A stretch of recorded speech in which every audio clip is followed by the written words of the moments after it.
Joka Elimu Bora Working Group koro dwaro ni piny owacho odwoko okumba mar thieth mane konyo jopuonjre kanie skul ka gikone ma dhi duoko piny kwan mag jopuonjre ma wito ngimagi e skunde nikech tuoche matindo machandogi. E twak ma gibedo godo kod jofwambo boma ma Nairobi, gikoni kwan mag jopuonjre ma osebedo ka wito ngimagi e skunde ahinya to tamni medore okinyi kod odhiambo, kendo koro nyaka tim nonro makare mar yango gima omiyo jopuonjre tho ka gin e skul. Judith Omondi nigi mathoth.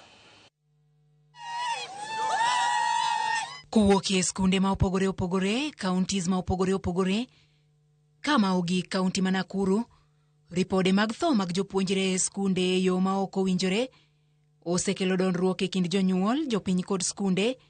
Dondi mar yango tho mar jopuonjre ma nyaka sani koro gin 7 e tamni ma okwongo kende. Tho makoro riwruoge mag somo ma ok mag piny owacho koni piny owacho nyaka non malong'o.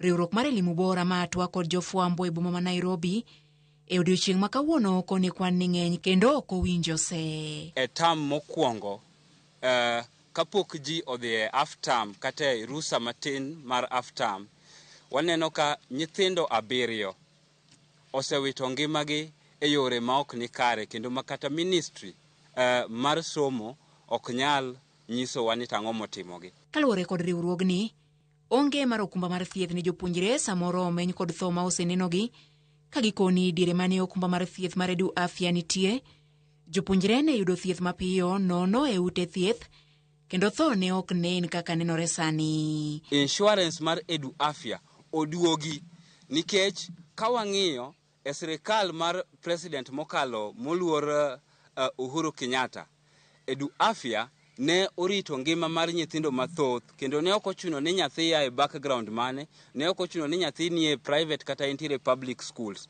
Bora ni nyathi ne obedo registered e NEMIS, ne gibedo catered for across. Japuonj ne ok chandre ni to be pesa nitie kata pesa onge. Janyuol bende ne ok timre nade, ne ok chandre. Wakwayo ni mondo Edu Afya oduogi mondo mi ngima nyithindo omi priority.